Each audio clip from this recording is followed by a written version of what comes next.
حویلی کے باری برکم دروازے کھلے تو چودھری حنان خان کی سیاہ لینڈ کروزر پورے جاہو جلال کے ساتھ باہر نکلی۔ سڑک کے دونوں اطراف کھڑے مظاہرین نے سر چکا لیے تھے۔ حنان، جس کی آنکھوں میں بلا کی تیزی اور چہرے پر خاندانی وقار کی سختی تھی، گاڑی کی پچھلی نشست پر بیٹھا اپنے خاص آدمی مراد سے کسی اہم مسئلے پر بات کر رہا تھا۔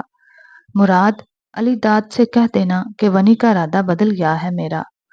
اب خون کا بدلہ خون ہی ہوگا، حنان نے سرد لہجے میں کہا۔ ابھی مراد کچھ جواب دیتا کہ اچانک ایک زوردار آواز آئی۔ ڈرائیور نے ہنگامی بنیادوں پر بریک لگائی۔ حنان کے گارڈز فوراً الرٹ ہو گئے، بندوقوں کے دہانے کھل گئے۔ گاڑی کے سامنے ایک 17 سالہ دبلی پتلی لڑکی کھڑی تھی، جس کی آنکھوں میں آنسو تو تھے مگر ان سے کہیں زیادہ آگ دہک رہی تھی۔ وہ علی داد کی چھوٹی بیٹی تھی۔ حنان نے ماتھے پر بل ڈالے گاڑی کا شیشہ نیچے کیا۔ اس کا روب ایسا تھا کہ اچھے اچھوں کی زبان گونگ ہو جاتی، مگر سامنے کھڑی لڑکی نے آج موت کو دعوت دی تھی۔ چودھری حنان، تم سردار ہو کر بھی باقی مردوں کی طرح بے غیرت نکلے۔ ونی میں میری آپی کو لے رہے ہو کیونکہ مردوں سے بدلہ لینے کی اوقات نہیں ہے نا؟ پورے مجمع کو سانپ سونگھ گیا۔ مراد کے ماتھے پر پسینہ آ گیا۔ بی بی، ہوش میں آؤ، سردار سائیں سے بات کر رہی ہو تم؟ اس نے مراد کو نظر انداز کیا اور سیدھا حنان کی آنکھوں میں دیکھ کر دھاڑی۔ جس نے جرم کیا اس کے ہاتھ کاٹو، مرد بنو، عورتوں کے پیچھے چھپنا سرداروں کو زیب نہیں دیتا۔ حنان نے ایک لفظ نہ بولا، بس اپنی گہری نظروں سے اسے دیکھتا رہا۔ اس کے چہرے کے تاثرات پتھر کی طرح جامد تھے۔ وہ خاموشی سے شیشہ اوپر کرنے لگا کہ اچانک ٹھا کی آواز آئی۔ عنایا نے زمین سے ایک بڑا پتھر اٹھا کر پوری قوت سے گاڑی کے شیشے پر مارا تھا۔ شیشہ چکنا چور نہیں ہوا مگر اس سے ایک بڑا سا جال بن گیا۔ سرداری چھوڑ کر چوڑیاں پہن لو عورتوں پر ظلم کرنے والے۔ وہ روتے ہوئے چیخی اور اس سے پہلے کہ گارڈز اسے پکڑتے وہ گلیوں میں بھاگ کر غائب ہو گئی۔ سب حنان کے قہر کا انتظار کر رہے تھے۔ حنان آہستہ سے گاڑی سے باہر نکلا، شیشے پر پڑے نشان کو چھوا اور پھر دور جاتی اس لڑکی کے نقشے قدم کو دیکھا۔ اس کی مٹھی بینچی ہوئی تھی مگر لبوں پر ایک ایسی مسکراہٹ آئی جو فتح کی نہیں، کسی بڑی تلاش کے ختم ہونے کی تھی۔ سردار سائیں، اس لڑکی کی یہ ہمت، میں ابھی جا کر اسے اور اس کے باپ کو۔ مراد نے غصے سے کہا۔ رک جاؤ مراد، حنان کی گرجدار آواز گونجی۔ وہ دوبارہ گاڑی میں بیٹھتے ہوئے بولا، جرگہ بٹھاؤ ابھی، اور علی داد سے کہو آج ہی ونی میں اپنی بیٹی دے، پر بڑی والی نہیں، چھوٹی والی۔ مراد حیرت سے بت بن گیا۔ سردار سائیں، پر آپ تو ونی لینے کا ارادہ بدل چکے تھے نا، پھر اچانک یہ چھوٹی لڑکی کیوں؟ وہ تو زبان دراز ہے، اسے سنبھالنا مشکل ہوگا۔ حنان نے گاڑی کے ٹوٹے ہوئے شیشے سے باہر دیکھتے ہوئے گہرا سانس لیا اور مسکرایا۔ شیرنی کو سنبھالا نہیں جاتا مراد، اس کے ساتھ جیا جاتا ہے۔ آج پہلی بار مجھے میرے ٹکر کا کوئی ملا ہے، اسے لے کر آؤ، اب مقابلہ برابری کا ہوگا۔ میں نے تم سے کہا تھا نا کہ مرد بن کر مردوں سے مقابلہ کرو، لیکن تم تو ایک چھوٹی بچی سے مقابلہ کرنے پر اتر آئے۔ زمر کی آواز جرگے میں گونجی تھی۔ چودھری حنان شاہ نے ایک دلچسپ نگاہ سے اس لڑکی کو دیکھا۔ چہرے پر روایتی سنجیدگی سجائے وہ مسلسل اسے تک رہا تھا، جبکہ زمر کے چہرے پر شدید غصہ تھا۔ حنان بس خاموش کھڑا رہا۔ بس کر جاؤ لڑکی، اگر اب تم نے سردار کے سامنے زبان چلائی تو۔ مراد بول ہی رہا تھا کہ حنان نے ہاتھ اٹھا کر اسے خاموش ہونے کا اشارہ کیا۔ حنان خاموشی سے نکاح کے لیے آگے بڑھا، جبکہ علی داد غصے سے حنان شاہ کو دیکھتا رہا۔ اس نے اپنی بیٹی کو اپنے ساتھ لگائے رکھا۔ ایک سائیڈ پر کھڑی سونیا نم آنکھوں سے اپنی چھوٹی بہن کو دیکھ رہی تھی۔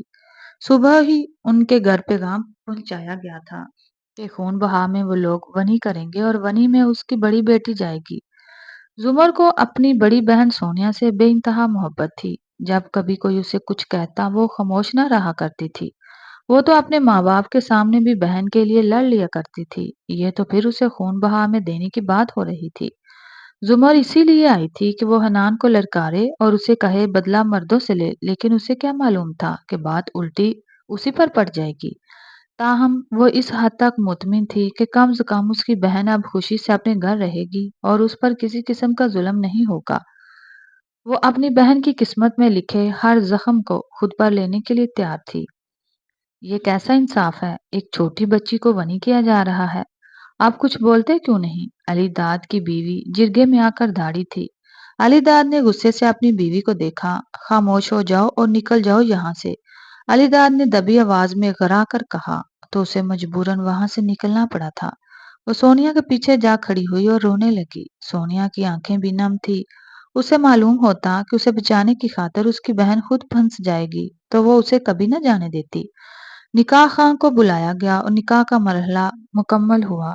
نکاح کے بعد حنان اٹھا اور قدم بہ قدم چلتا علی داد کے سامنے آیا اور اس کے ساتھ لگی زمر کو اپنی طرف کھینچ لیا۔ حساب برابر ہوا، چودھری حنان نے اسپوٹ لہجے میں کہا۔ زمر نے جھٹکے سے اپنا ہاتھ اس کی گرفت سے چھڑوایا۔ اس نے حنان کی آنکھوں میں آنکھیں گاڑ کر غصے سے دیکھا۔ یاد رکھیں، مجھے چھوٹی سمجھ کر لے جا رہے ہیں نا، کہ آپ جو چاہیں میرے ساتھ کریں، مجھ پر ظلم کریں تو یقین کریں میں آپ کا گھر آپ پر ہی تنگ کر دوں گی۔ آپ کو اپنی سانسیں لینا بھی محال لگے گا، اور جو آپ کے گھر والے امید لگائے بیٹھے ہیں نا کہ ایک لڑکی پر ظلم کر کے وہ انتقام لے سکتے ہیں، تو یقین کریں وہ اس خون بہا پر پچھتائیں گے۔ وہ غصے سے کہتی ہوئی اپنے سر پر دی گئی لال چادر اتار کر نیچے پھینک چکی تھی۔ اس نے اپنے باپ کے ہاتھ سے کالی چادر لی، اسے خود پر اوڑھا اور جرگے سے باہر نکل گئی۔ حنان بس خاموشی سے کھڑا اسے دیکھتا رہا۔ چلیں سردار، مراد کی آواز پر وہ ہوش میں آیا اور اس بات میں سر ہلاتے ہوئے ایک نظر علی داد پر ڈال کر باہر نکل گیا۔ چھوڑوں گا نہیں تمہیں، علی داد غصے سے داڑا، جبکہ جرگے میں بیٹھے لوگ آہستہ آہستہ جانے لگے۔ زمر روب سے چلتی ہوئی گاڑی کے پاس آ کر کھڑی ہوئی۔ اس نے پاس کھڑے گارڈ کو دیکھا۔ دروازہ کھولو، وہ گرجی۔ گارڈ نے پیچھے سے آتے حنان کا اشارہ دے کر خاموشی سے دروازہ کھول دیا۔ وہ گاڑی میں بیٹھی اور کھڑکی سے باہر دیکھنے لگی۔ حنان نے اس کے برابر نشست سنبھالی اور موبائل نکال کر اس میں مگن ہو گیا۔ پورا راستہ خاموشی سے کٹ گیا۔ نہ حنان نے اسے بلانے کی کوشش کی، نہ زمر نے بات کرنے کی۔ ویسے ہی جیسے ہی حویلی کے باہر گاڑی رکی، گارڈ نے آگے بڑھ کر حنان اور زمر دونوں کے لیے دروازہ کھولا۔ زمر نے باہر نکل کر ایک نظر اس عظیم الشان حویلی پر ڈالی۔ اندر داخل ہوتے ہی بہت سی حسرت بھری نگاہیں اس پر جم گئیں۔ حنان شاہ کی زندگی میں جس مقام پر وہ تھی، وہ بہت ہی لڑکیوں کی خواہش تھی، مگر حنان نے ہمیشہ سب کو رد کر دیا تھا۔ حنان کی ماں روتی ہوئی آ کر اس کے سینے سے لگ گئی۔ تمہیں ونی نہیں لینی چاہیے تھی، خون کے بدلے خون ہی چاہیے تھا۔ وہ حنان کے ساتھ کھڑی اس چھوٹی سی لڑکی کو دیکھ کر بولی۔ حنان نے محبت سے اپنی ماں کے چہرے کو ہاتھوں کے پیالے میں لیا اور انگوٹھے سے ان کے آنسو صاف کیے۔ ماں جی، فیصلہ ہو چکا ہے۔ اس نے ماں کو گلے لگایا تو وہ پھوٹ پھوٹ کر رو دی۔ حنان شاہ کے چھوٹے بھائی اسماعیل چودھری کو علی داد نے قتل کیا تھا۔ قتل کی اصل وجہ ابھی سامنے نہیں آئی تھی، مگر حنان جانتا تھا کہ علی داد نے کوئی سازش رچی ہے اور وہ جلد اسے منظر عام پر لانا چاہتا تھا۔ وہ ونی تو چاہتا ہی نہیں تھا، لیکن آج اچانک جب یہ لڑکی اس کے سامنے آئی تو وہ اپنا ارادہ بدل چکا تھا۔ میں اپنے کمرے میں جا رہا ہوں۔ وہ زمر کی طرف دیکھے بنا اپنے کمرے کی طرف بڑھ گیا، جبکہ وہ ایک ملازمہ کو اشارہ کر چکا تھا کہ اس کی ماں کو کمرے میں لے جائے۔ ملازمہ انہیں کمرے میں لے گئی، جبکہ زمر بھی ان کے پیچھے جانے لگی۔ تبھی حویلی کی ایک لڑکی نے آگے بڑھ کر اس کا ہاتھ تھام لیا۔ کدھر جا رہی ہو؟ تمہاری جگہ ادھر نہیں ادھر ہے۔ اس نے ملازموں کے کمروں کی طرف اشارہ کیا۔ زمر نے غصے سے اپنا ہاتھ جھٹکا۔ حنان سیڑھیوں پر کھڑا غور سے یہ منظر دیکھ رہا تھا۔ واہ، سردارنی کی جگہ ملازموں کے ساتھ؟ اس نے لفظ سردارنی پر اچھا خاصا زور دیا، جسے سن کر سامنے کھڑی لڑکی کڑ کر رہ گئی۔ وہ خود اس مقام پر آنے کے خواب دیکھتی تھی، اور آج یہ کل کی آئی ہوئی لڑکی خود کو سردارنی کہہ رہی تھی۔ سردارنی، تم بنی میں آئی ہو؟ خون بہا میں آئی لڑکیاں کبھی سرداروں کی برابری نہیں کرتی، وہ ان کے ساتھ نہیں رہتی۔ حنان شاہ کی چاچی فرحت نے کہا۔ زمر کا ایک طنزیہ قہقہ وہاں گونجا۔ نکاح تو ہوا ہے نا، چاہے میں خون بہا میں آئی ہوں یا اپنی پسند سے۔ اب اس گاؤں کے سردار کی بیوی ہوں تو وہیں رہوں گی جہاں سردار رہیں گے، وہ طنزیہ لہجے میں کہتی ہوئی حنان کو چیلنج بھری نظروں سے دیکھ رہی تھی۔ حنان شاہ نے کچھ نہ کہا اور پلٹ گیا۔ ایسے کیسے تم ان کے ساتھ رہو گی؟ تم ملازماؤں کے ساتھ ہی رہو گی۔ میں بھی دیکھتی ہوں تم کیسے سردار کے کمرے میں قدم رکھتی ہو۔ حنان کی پھپھو کی بیٹی سعدیہ بولی۔ اوہ، تو تم ہو وہ لڑکی؟ سنا ہے میں نے تمہارے بارے میں کہ اپنا گھر چھوڑ کر ماموں کے گھر آ بیٹھی ہو۔ زمر نے ترکی پر ترکی جواب دیا تھا۔ اس نے ڈانس لے کر پھر بولنا شروع کیا۔ اس تنگو دو میں کہ کب سردار صاحب تم پر نظر کرم کریں اور تم ان کی رکھیل بن جاؤ۔ وہ لفظ رکھیل پر زور دے کر بولی تو سعدیہ نے غصے سے اپنی مٹھیاں بھینچ لی۔ سعدیہ دل ملا کر آگے بڑھی۔ اس سے پہلے کہ وہ زمر کے چہرے پر تھپڑ مارتی، زمر نے اس کا ہاتھ پکڑ کر مروڑ دیا اور اس کی کمر پر لگا دیا۔ سردارنی پر ہاتھ اٹھانے کی کوشش بھی مت کرنا، ورنہ یہ نہ ہو کہ اس گاؤں میں واپس دکھائی نہ دو۔ یقین کرو، اگر میں فیصلہ کرنے پر آئی نا تو تم اس گاؤں میں تو کیا اس دنیا میں بھی دکھائی نہیں دو گی۔ وہ غصے سے اسے خود سے دور جھٹکتی، وہاں کھڑے ہر فرد پر ایک نظر ڈال کر قدم اٹھاتی حنان شاہ کے پیچھے ہی چلی گئی۔ زمر جیسے ہی کمرے میں داخل ہوئی تو حنان شاہ واش روم میں تھا۔ وہ بیڈ پر بیٹھ کر اس کے باہر آنے کا انتظار کرنے لگی۔ جیسے ہی وہ باہر آیا، زمر اٹھ کر اس کے سامنے کھڑی ہو گئی۔ مجھے میری ضرورت کا سامان یہاں چاہیے۔ وہ جس دیدہ دلیری سے بولی تھی، ایک پل کے لیے حنان بھی حیران ہوا۔ وہ انسان جس کے سامنے لوگ بولنے سے ڈرا کرتے تھے، یہ لڑکی اسی کے سامنے آ کر بار بار اسے چیلنج کر رہی تھی۔ تم یہاں خوشی سے نہیں آئی؟ حنان الٹے قدموں اس کی طرف بڑھتے ہوئے بولا۔ تمہیں خون بہا میں لایا گیا ہے۔ کیا تمہیں لگتا ہے کہ تمہارے کہنے پر تمہیں ایک سردارنی کی جگہ کی طرح رکھا جائے گا؟ تمہارے کہنے سے تم سرداری نہیں بن جاؤ گی، اور آج کے انکار کرنے سے میں جس عہدے پر ہوں وہ مجھ سے چھین نہیں لیا جائے گا۔ وہ اس کا دو بدو جواب دے کر اسے خاموش رہنے پر مجبور کر گئی۔ حنان جیسے ہی خاموش ہوا، اس کے چہرے پر ایک طنزیہ مسکراہٹ آئی۔ ٹھیک ہے، نہ منگوا کر دیں میری ضرورت کا سامان۔ جب تک میرا سامان نہیں آتا، آپ کی ہر چیز ویسے بھی تو میری ہی ہے۔ وہ یہ کہہ کر حنان کی الماری کی طرف بڑھی اور اس میں سے ایک ڈھیلا سا کرتا نکال کر واش روم میں بند ہو گئی۔ پیچھے حنان نے اپنے ہاتھ کی مٹھی بنا کر لبوں پر رکھی اور نفی میں سارا لاتے ہوئے کمرے سے باہر نکل گیا۔ حنان، تم نے اس لڑکی کی دیدت لیری دیکھی؟ وہ کس طریقے سے ہم سے بات کر گئی؟ آخر تم اتنے خاموش کیوں ہو؟ حنان ڈرائنگ ہال میں بیٹھا جب سعدیہ نے وہاں آ کر دہائی دی۔ اسے کیسے رکھا ہے اچھے طریقے سے جانتا ہوں، لہٰذا تم اپنا سامان پیک کرو، اپنے گھر جاؤ۔ میں نہیں چاہتا کہ حویلی میں کسی بھی قسم کا تماشا ہو۔ حنان نے سپوٹ لہجے میں جواب دیا۔ تم ہمیں یہاں سے جانے کے لیے بول رہے ہو؟ تم اس لڑکی کو کیوں نہیں کچھ کہتے؟ اس لڑکی کا کیا کرنا ہے وہ میں اچھے سے جانتا ہوں سعدیہ، لیکن فی الحال تو وہ بول ہی رہا تھا کہ حویلی میں فرخندہ داخل ہوئی۔ وہ بہت تیز آواز میں بہن کرتی ہوئی آ رہی تھی۔ حنان شاہ کی والدہ، جو پہلے ہی غمزدہ تھی، اپنی نند کی پکار سن کر کمرے سے باہر نکل آئیں۔ اپنی نند کو سامنے دیکھ کر وہ ان کے سینے سے لگ گئی اور رونے لگی۔ فرخندہ پھپھو ایسے رو رہی تھی جیسے حنان کا بھائی اسماعیل نہیں بلکہ سعدیہ کا سگا بھائی اس دنیا سے رخصت ہوا ہو۔ حنان نے اپنے لب بھینچے اور اپنی ماں کی طرف بڑھا۔ ماما، اس نے پکارا تو اس کی ماں اپنی ناند سے دور ہو کر بیٹے کے سینے سے لگ گئی، جبکہ دوسری طرف اس کی پھپھو اس کے کندھے پر آ کر گری۔ حنان نے بہت مشکل سے اپنا غصہ ضبط کیا اور اپنی پھپھو کے کندھے پر ہاتھ رکھ کر انہیں تھپکایا اور اپنے ساتھ لیے کمرے کی طرف بڑھ گیا۔ زمر کو حویلی میں آئے ہفتہ گزر چکا تھا، لیکن وہ حویلی میں یوں رہ رہی تھی جیسے وہ پسند کی شادی کر کے آئی ہو۔ وہ ملازموں پر اسی طرح حکم چلاتی جس طرح سے حنان چلایا کرتا تھا۔ حویلی کا کوئی بھی فرد اگر اس سے کچھ کہنے کی کوشش کرتا تو وہ اسے وہیں جھڑک دیا کرتی تھی۔ خود کو سمجھ کیا رکھا ہے تم نے؟ وہ حویلی کے باغیچے میں بڑے سکون سے فروٹ سے لطف اندوز ہو رہی تھی کہ سعدیہ کی آواز پر اس نے آنکھیں اٹھا کر اسے دیکھا۔ میرے ہاتھوں سے ذلیل ہونے کے لیے آئی ہو؟ وہ طنزیہ لہجے میں کہتی ہوئی اپنا ہاتھ جھاڑنے لگی۔ تم لڑکی خود کو کیا سمجھتی ہو؟ کیا تم اس حویلی کی سردارنی ہو؟ یاد رکھو، تم خون بہا میں آئی ہو۔ سعدیہ غصے سے چیخی۔ واہ، یہ اچھا طریقہ ہے خود کو تسلی دینے کا۔ خیر، افسوس تو اس بات پر ہے کہ جسے تم لوگوں نے بے انتہا چاہا وہ انسان میرے پاس ہے۔ زمر نے اس کے دکھتی رگ پر ہاتھ رکھ دیا تھا۔ سعدیہ نے غصے سے اسے دیکھا اور اس کی طرف بڑھنے ہی لگی تھی کہ زمر تھوڑا دور ہوئی اور اپنا پاؤں آگے کر دیا۔ سعدیہ خود کو سنبھال نہ پائی اور منہ کے بل زمین پر گری۔ لڑکی، تمہاری اتنی ہمت! سعدیہ کے ساتھ کھڑی حنان کی چاچی کی بیٹی اس کی طرف بڑھی اس سے پہلے کہ وہ زمر کو تھپڑ مارتی، زمر پھر تھوڑی دور ہوئی اور اس کے گھٹنے پر پاؤں مار کر اسے بھی زمین پر گرا دیا۔ ہاں، یہ طریقہ ٹھیک ہے، یوں ہی میرے سامنے رہا کرو، کیونکہ ایک سردارنی کے سامنے اسی طریقے سے جھکا جاتا ہے۔ اور اب حنان کے خواب دیکھنا چھوڑ دو، کیونکہ وہ اب میرا ہے۔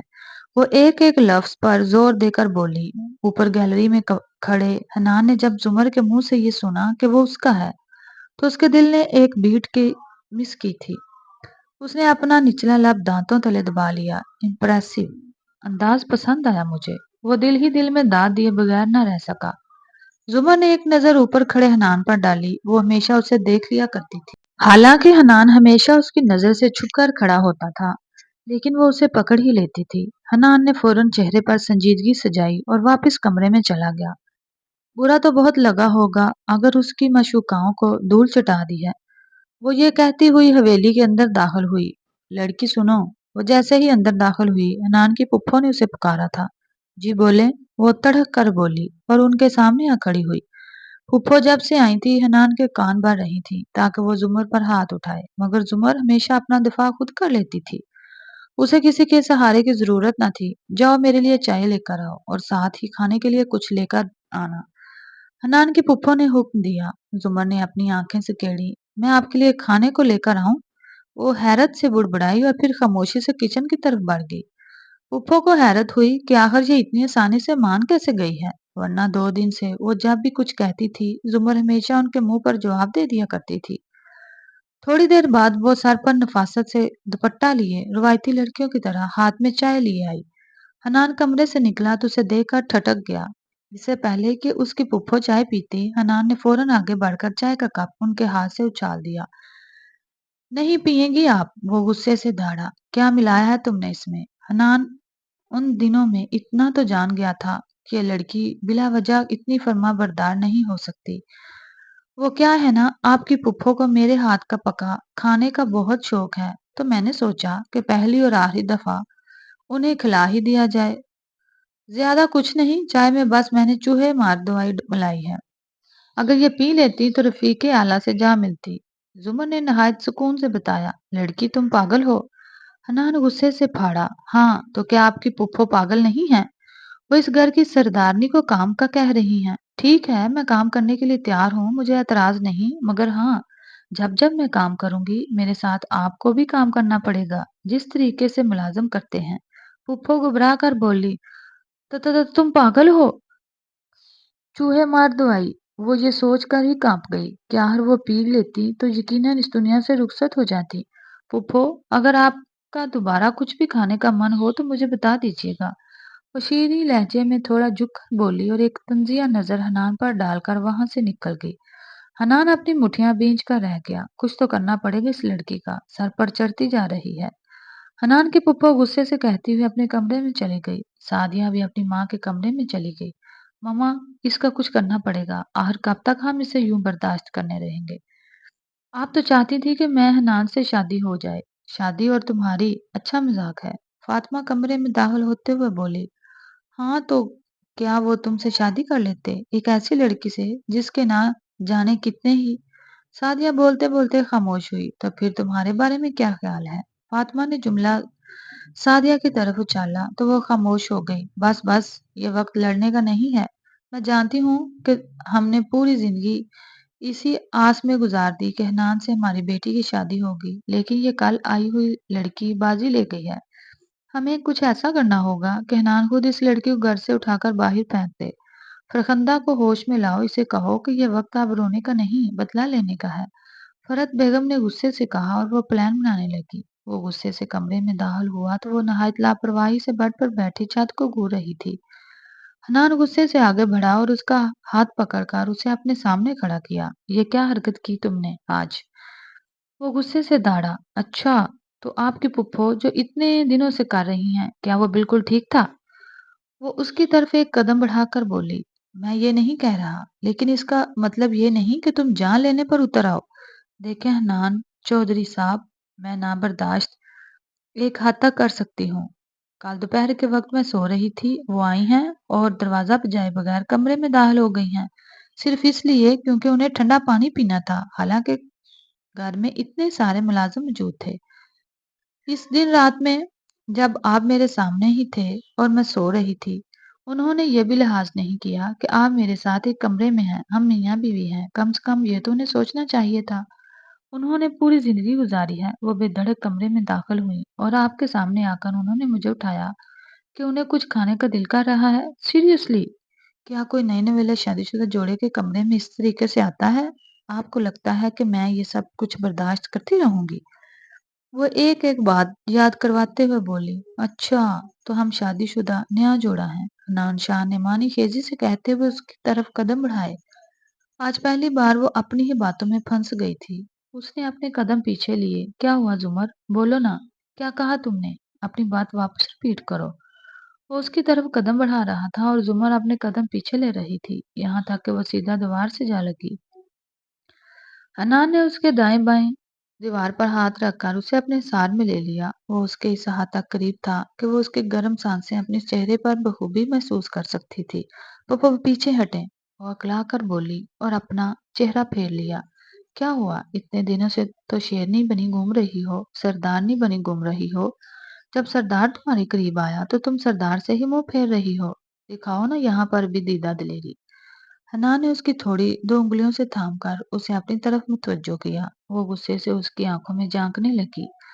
حنان اس کی آنکھوں میں دیکھتے ہوئے اس کے چہرے کی طرف جھکا تو زمر نے فوراً اپنی آنکھیں میچ لیں اور اپنے ہی فروغ کو مٹھیوں میں دبا لیا۔ حنان کے چہرے پر ایک مانی خیزی مسکراہٹ آئی۔ اس نے زمر کے چہرے پر آئی بالوں کی لیٹوں کو پھونک مار کر پیچھے کیا اور پھر پیچھے ہٹ کر سینے پر ہاتھ باندھے اس کا چہرہ دیکھنے لگا۔ اس کا چہرہ کسی گلاب کے مان لال ہو رہا تھا، جبکہ پیشانی پر ننھی ننھی پسینے کی بوندیں چمکتی صاف دکھائی دے رہی تھی۔ حنان کو ہمیشہ سے ایک ایسی لڑکی پسند تھی جو اپنا دفاع خود کر سکے اور اپنے حق کے لیے بول سکے۔ تبھی تو اس نے آج تک سعدیہ یا فاطمہ سے شادی کے لیے ہاں نہیں کی تھی، کیونکہ حنان جس طرح چاہتا وہ دونوں اسی طرح کرنے کے لیے راضی ہو جاتی تھی۔ جب زمر پہلی بار اس کے سامنے آئی اور اس نے دیدہ دلیری سے بنا ڈرے اس کا سامنا کیا تو اس کی یہی بات حنان کو بھا گئی تھی۔ تبھی تو اسے دیکھ کر دوبارہ بنی کا سوچا تھا، جتنا تم مجھے اپنا دفاع کرتی ہوئی اچھی لگتی ہو، اسی طریقے سے تم میرے سامنے ایسے خاموش بہت حسین لگ رہی ہو۔ حنان نے اس کے چہرے کو چھوتی ایک لیٹ کو اپنی انگلی کے پور سے دور کیا اور وہاں سے چلا گیا۔ زمر نے ایک آنکھ کھول کر جاتے ہوئے حنان کو دیکھا اور اپنے دل پر ہاتھ رکھ کر گہرے سانس لینے لگی۔ یا اللہ، یہ کیا ہو گیا تھا مجھے؟ آخر اس کے اتنا قریب آنے پر میں نے اسے خود سے دور کیوں نہیں کیا؟ وہ اپنے دھڑکتے دل پر ہاتھ پھیرتی خود کو نارمل کرنے لگی۔ اس نے اپنا ہاتھ دیکھا تو وہ کانپ رہا تھا۔ آنے دو آج اس کو کمرے میں، ویسے چھوڑوں گی نہیں۔ وہ غصے سے بڑبڑائی اور رات کا انتظار کرنے لگی۔ جیسے ہی وہ رات کو کمرے میں داخل ہوا، زمر نے آگے بڑھ کر فوراً دروازہ بند کیا اور اس کا ہاتھ پکڑ کر کھینچتے ہوئے صوفے کے قریب لے آئی۔ وہ خود صوفے کے اوپر چڑھ کر کھڑی ہو گئی تاکہ حنان کے برابر آ سکے اور اس کے کندھوں پر ہاتھ رکھ کر اس کے چہرے کی طرف تھوڑی سی جھکی۔ حنان حیرت سے آنکھیں پھیلائے اسے دیکھنے لگا۔ اس نے محسوس کیا کہ زمر کے یوں قریب آنے پر اس کی اپنی دھڑکنیں بھی بے ترتیب ہو گئی ہیں۔ وہ سردار جو کبھی ہزار لوگوں کے سامنے کنفیوز نہ ہوا ہو، اس پل زمر کے سامنے کنفیوز ہو گیا۔ آپ کو کیا لگتا ہے اتنے قریب آ کر صرف آپ ہی ڈھاڑ سکتے ہیں؟ وہ اس کے چہرے کے بے حد قریب ہو کر بولی۔ حنان اسے اتنے قریب سے دیکھ کر اس کے چہرے کی بناوٹ میں کھو گیا۔